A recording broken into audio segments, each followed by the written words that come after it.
नमस्कार दोस्तों, चैनल पर आप सभी का स्वागत है। दोस्तों, हरियाणा के विधानसभा चुनाव हो चुके, रिजल्ट आ चुका। भारतीय जनता पार्टी हरियाणा के अंदर तीसरी बार सरकार बनाने जा रही है। कल हमने बात की कि भारतीय जनता पार्टी आखिर क्यों जीती, क्या क्या कारण रहे उसकी जीत के। आज हम लोग डिस्कस करते हैं कि कांग्रेस हरियाणा के अंदर क्यों हारी। कांग्रेस जो कि लोकसभा के अंदर 10 में से 5 सीटें जीत जाती है, 5 सीटों पर कांग्रेस पार्टी के जो है उम्मीदवार जीतते हैं और भारतीय जनता पार्टी भी 5 सीटों पर रह जाती है। कांग्रेस जो कि केंद्र के अंदर भी मजबूत होती है और 50 से नीचे पहले सीटें थी और 100 सीटों के आसपास पहुंच जाती है। 99 सीटें जो है वो ओवरऑल जीतती है लोकसभा के चुनाव में। और यहीं से शुरू होता है कांग्रेस के पतन की शुरुआत। कांग्रेस के नेता जो हैं वो इस जीत से इतना बौखला गए कि इसको हजम नहीं कर पाए। वहीं पर अगर हम बात करें भारतीय जनता पार्टी की, जैसे ही भारतीय जनता पार्टी 5 सीटें हारी तो वो और सीरियस हो गई। उसने फटाफट से जो है वो एनालिसिस करना शुरू कर दिया और कांग्रेस जो है वो कहने लगी कि कांग्रेस आ रही है, भाजपा जा रही है, या ऐसा कह लें कि भाजपा जा रही है और कांग्रेस आ रही है। ऐसा बार बार कांग्रेस जो है कहने लगी और उसके पीछे 5 सीटों की जीत तो कारण था ही, लेकिन उसके अंदर विधानसभा के जो आंकड़े थे उसके अंदर 46 सीटों पर जो है वो कांग्रेस जीत रही थी लोकसभा चुनाव के अंदर।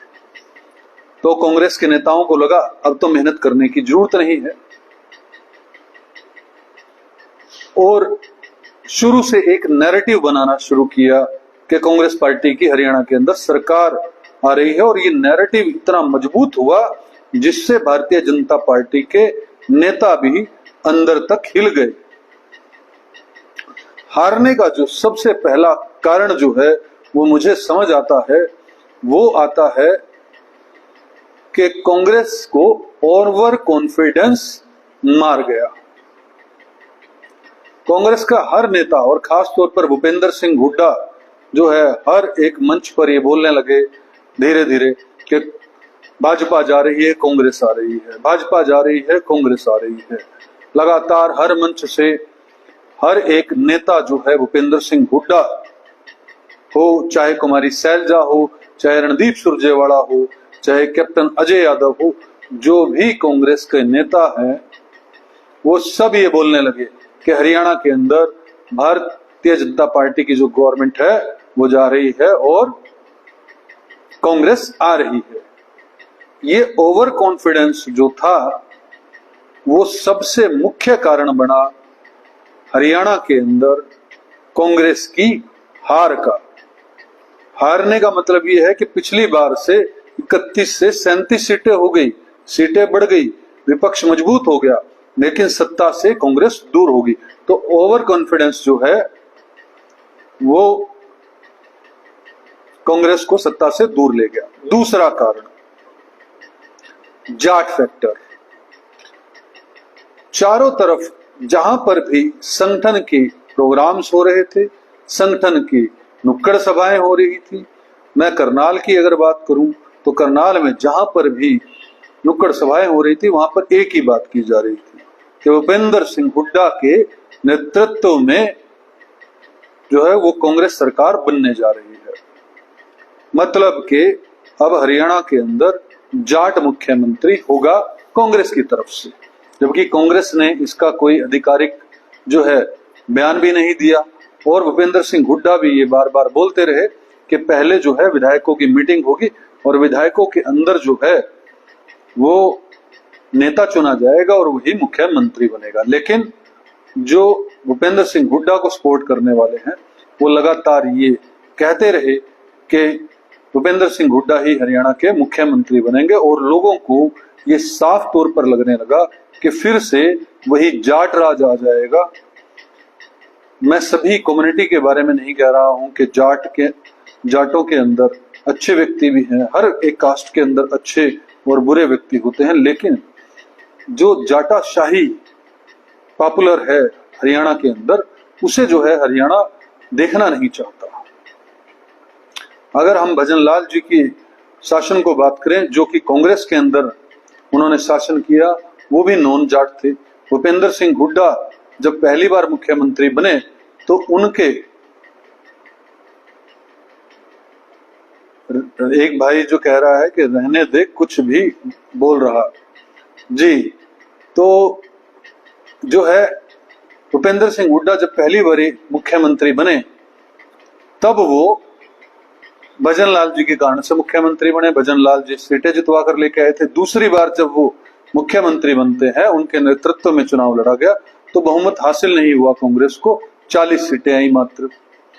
और अगर उसके बाद के चुनाव की बात करें तो 31 सीटें आई, और अगर उसके बाद के चुनाव की बात करें तो अभी 37 सीटें आई। मतलब भूपेंद्र सिंह हुड्डा को कभी भी जो है वो पूर्ण बहुमत नहीं मिला स्वयं के दम पर। तो ये बहुत बड़ी बात थी। पहली बार भी जो सरकार बनी थी वो हजका के साथ और इंडिपेंडेंट के साथ मिलकर जो है वो अलायंस हुआ था भूपेंद्र सिंह हुड्डा का, जो फर्स्ट टर्म था। सेकंड टर्म तो अगर हम बात करें जाट और नॉन जाट जो है वो बहुत बड़ा फैक्टर बना, और लोगों को फिर से वो ये बातें याद आने लगी कि जो दूसरे वर्ग के लोग हैं वो दबाए जाएंगे, कुचले जाएंगे, नौकरियां जो है वो फिर से एक वर्ग विशेष को दे दी जाएंगी, जबकि ऐसा होता नहीं है। नौकरियां भूपेंद्र सिंह हुड्डा जी के राज के अंदर भी जो है वो सभी बिरादरी के लोगों को दी गई, जो क्वालिफाई किया उसको दी गई। पर्ची खर्ची जरूर चलती थी, ये सब जग जाहिर है, मुझे कहने की जरूरत नहीं है, लेकिन फिर भी आम लोगों को नौकरियां मिली, सभी बिरादरियों के लोगों को नौकरियां मिली। लेकिन एक जो है वो कास्ट को अधिक नौकरियां देने का काम उस राज्य के अंदर जरूर हुआ।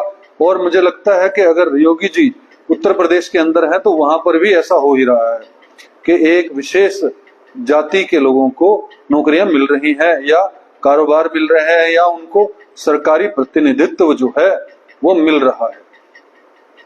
तीसरा मुख्य कारण रहा कुमारी शैलजा का पूर्ण रूप से एक तरह से उनको अनदेखा करना, और उनको जो है जातिगत टिप्पणी करके जो है वो एक नेता के द्वारा बोलना, और वो इतना वीडियो आईटी सेल बीजेपी के द्वारा ही वायरल करवाया गया होगा कि वो घर घर तक पहुंचा कि ऐसी की इस जगह पर कोई औकात नहीं है, इस पार्टी में औकात नहीं है, अगर लेवल है तो भूपेंद्र सिंह हुड्डा का ही है। ये जो है जनमानस तक जो है वो बात पहुंची, जबकि ऐसा नहीं है। अगर हम लोकसभा की बात करें तो दलितों ने खूब भर भर कर वोट जो है वो कांग्रेस को संविधान के नाम पर दिए, लेकिन इस बार जो है वो दलितों ने कहीं ना कहीं कांग्रेस से किनारा किया, क्योंकि उनकी एक बड़ी नेता कुमारी शैलजा का जो है जिस ढंग से अपमान किया गया, जिस तरह से टिकटों के अंदर उनकी अनदेखी गई। ऐसा बताया जा रहा है कि सिर्फ 7 टिकटें ही जो हैं कुमारी शैलजा जो है वो अपने समर्थकों को दिलवा पाई, और जहां पर भी समर्थकों को दिलवा पाई वहां पर भूपेंद्र सिंह हुड्डा ने पैरेलल अपने इंडिपेंडेंट लोग खड़े किए ताकि जीत ना पाए। और सबसे ज्यादा अधिक जो है वो सीटें जो है वो भूपेंद्र सिंह हुड्डा ने अपने ही लोगों को दिलवाई। तो ये अनदेखी जो है वो मुख्य कारण रहा। दूसरा अनदेखी का कारण ब्राह्मणों को, वैश्य समाज को, पंजाबी समाज को और गुर्जर समाज को, राजपूत समाज को, अहिरवाल समाज को अधिक टिकटें ना देना, जाटों को अधिक टिकटें देना। जबकि अगर मैंने आज एनालिसिस करके देखा तो जाटों को, क्योंकि 20-25% के आसपास जो है वोट बैंक है, तो उन्होंने लगभग 90 के हिसाब से ठीक ठाक ही जो है वो टिकटें दी हुई है। अगर हम समीकरण की बात करें, क्योंकि 22-23% जो है वो ऐसी हैं, 17 सीटें आती हैं, इसी तरह से 22-25% के बीच में जो है जाट हैं, तो उनको जो है वो प्रॉपर कांग्रेस ने उतना ही दिया सीटें जितनी देनी चाहिए थी।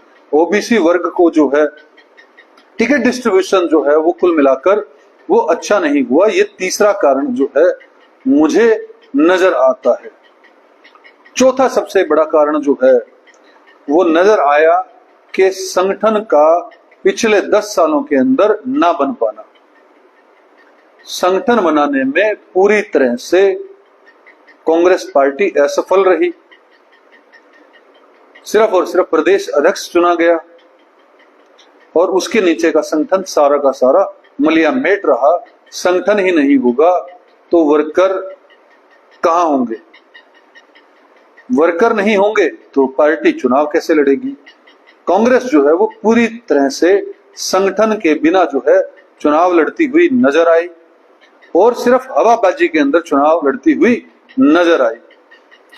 पांचवा जो मुख्य फैक्टर रहा, क्योंकि संगठन नहीं था, कार्यकर्ता नहीं थे। कार्यकर्ताओं का जो डिसिप्लिन है भारतीय जनता पार्टी के बराबर वो बिल्कुल भी किसी लेवल का नहीं है।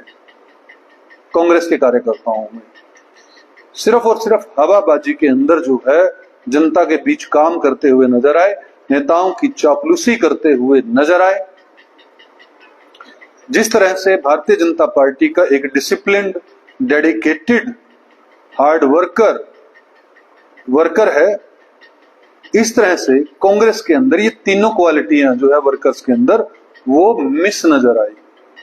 ये मैं क्योंकि पूरे चुनाव को देखा है, करनाल के पूरे चुनाव को कवर किया है, तो कांग्रेस के कार्यकर्ता जो हैं वो पूरी तरह से, मैं 100% नहीं कह सकता, लेकिन मेजोरिटी में अगर कांग्रेस की तरफ से अगर हम बात करें कि कांग्रेस की वर्कर और बीजेपी के वर्कर का अगर हम डिफरेंशिएट करने की कोशिश करेंगे तो हम ये पाएंगे कि कांग्रेस का वर्कर बीजेपी के वर्कर के सामने किसी भी तरह का कहीं पर भी टिकता नहीं है। और छठवां भी फैक्टर जो है कांग्रेस की हार का कारण बना, ईवीएम और दबाव की बात को छोड़ देंगे, प्रशासनिक दबाव डाला गया और ईवीएम की बात पे हम बाद में एक अलग एपिसोड इसके ऊपर बनाएंगे। लेकिन छठवां जो सबसे बड़ा कारण मैंने देखा, कांग्रेस नेताओं का एकजुट ना होना, टॉप लेवल पर भी और फिर विधानसभा लेवल पर भी। अगर हम करनाल, गोरोंडा, नीलोखेड़ी, इंद्री, असंध की बात करें तो जो यहाँ के लोकल नेता हैं, जो यहाँ के माने हुए नेता हैं, जिनके पास एक बहुत अच्छा वोट बैंक है, वो सब के सब नेता सिर्फ और सिर्फ कैंडिडेट के साथ झूठे मन से लगे हुए थे, पूरी शक्ति नहीं लगा रहे थे। उन्होंने पूरी शक्ति लगाई नहीं और कहीं ना कहीं जिनको टिकट मिली उन्होंने पूरी शक्ति लगाने के लिए उनसे उतनी मदद भी नहीं मांगी।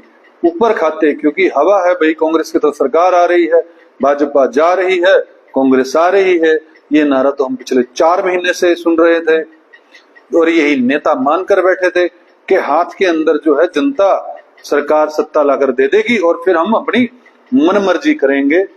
सातवां जो है वो प्रमुख कारण भी है इसका कि कांग्रेस पार्टी के नेताओं की जो जुबान है वो बेलगाम है।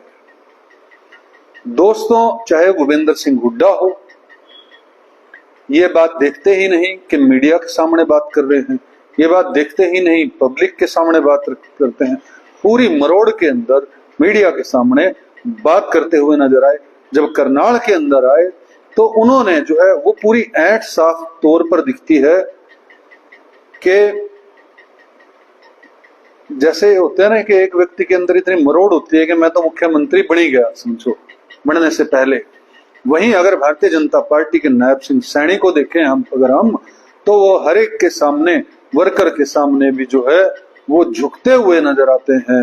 वो अपने आप को झुकाकर पूरा हाथ जोड़कर जो है जनता का अभिवादन करते हुए नजर आते हैं, हंसमुख नजर आते हैं, सेल्फी देते हुए नजर आते हैं, मीडिया को जो है इंटरव्यू देते हुए नजर आते हैं। उन्हें पता है कि सोशल मीडिया के 100 लोग माइक लेकर खड़े हो जाते हैं, लेकिन फिर भी जो है वो डिजिटल मीडिया को इंटरव्यू देते हैं, दोनों नेताओं के अंदर जमीन आसमान का फर्क है, सिर्फ एटीट्यूड का ही फर्क। सत्ता तो कैसी चलाएंगे वो एक अलग बात है। दूसरा जो है नेताओं की जुबान बेलगाम। एक नेता जो है असंध से शमशेर सिंह गोगी जी कह रहे हैं कि हम अपना घर भरेंगे, अपने रिश्तेदारों का घर भरेंगे। एक कोई विनोद शर्मा फरीदाबाद साइड से है, विनोद कोई है शर्मा है कि नहीं मुझे पता नहीं, वो कैंडिडेट कह रहा है कि 50 वोट दोगे तो एक सरकारी नौकरी मिलेगी। जहां पर भारतीय जनता पार्टी ने एक नैरेटिव जनता के दिमाग में डाल दिया, बिन खर्ची बिन पर्ची, चाहे ये बिल्कुल 100% झूठा हो, लेकिन वहीं पर ये लोग कह रहे हैं कि घर भरेंगे, करप्शन फैलाएंगे, नौकरियां बेचेंगे। दूसरी बात, तो बिन खर्ची बिन पर्ची के अगेंस्ट में आप क्या नैरेटिव दे रहे हो कि हम तो 50 वोटों पे एक नौकरी, सरकारी नौकरी दे देंगे।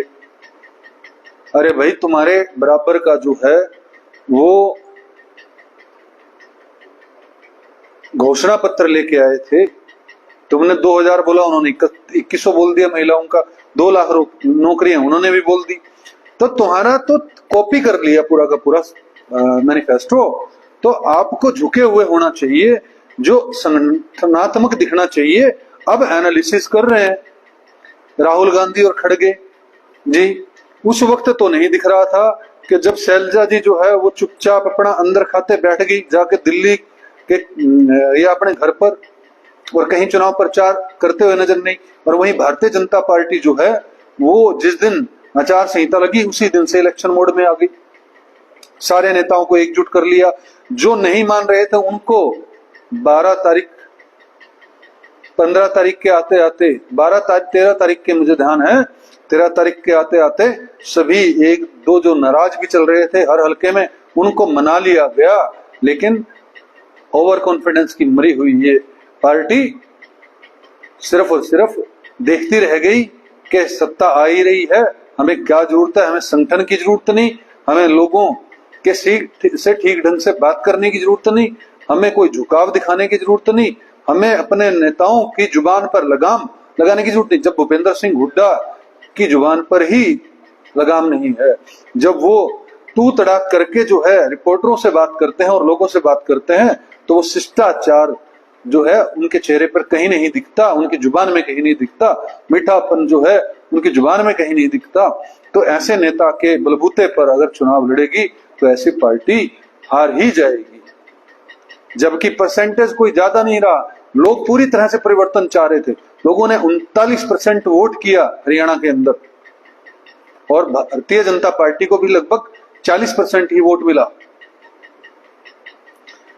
हाथ के अंदर सरकार आई हुई थी कांग्रेस पार्टी के, लेकिन इन कमियों के कारण से हरियाणा के अंदर जो है वो कांग्रेस पार्टी सरकार नहीं बना सकी, और लास्ट के कुछ दिनों में ही पूरा खेल पलटा और भारतीय जनता पार्टी की झोली के अंदर जो है वो सरकार जो है पब्लिक ने डाल दी।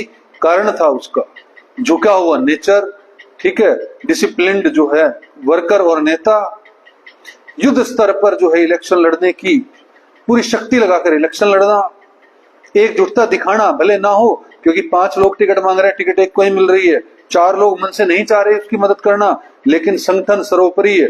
यहाँ पर व्यक्ति सर्वोपरि है जो है इस पार्टी के अंदर शुरू से रहा है। संगठन कभी सर्वोपरि नहीं रहा, कभी इंदिरा गांधी सर्वोपरि रही, कभी राजीव गांधी सर्वोपरि रहा, कभी सोनिया गांधी सर्वोपरि रही, कभी राहुल गांधी सर्वोपरि रहा। अब और हरियाणा के अंदर कभी भजनलाल सर्वोपरि रहा, कभी भूपेंद्र सिंह हुड्डा सर्वोपरि रहा, और आने वाले समय में कोई और सर्वोपरि हो जाएगा। पार्टी व्यक्ति जो है पार्टी से ऊपर हो जाता है, लेकिन भारतीय जनता पार्टी की अगर हम बात करें तो उसकी क्वालिटी है कि पार्टी सदैव ऊपर रहती है। उनके नेता हर बार ये बोलते हैं कि मेरी जय जयकार नहीं करनी, पार्टी की जय जयकार करनी है। तो ये कमियां थी कांग्रेस पार्टी के चुनाव के अंदर, और इसी कारण से कांग्रेस पार्टी ये चुनाव हारी।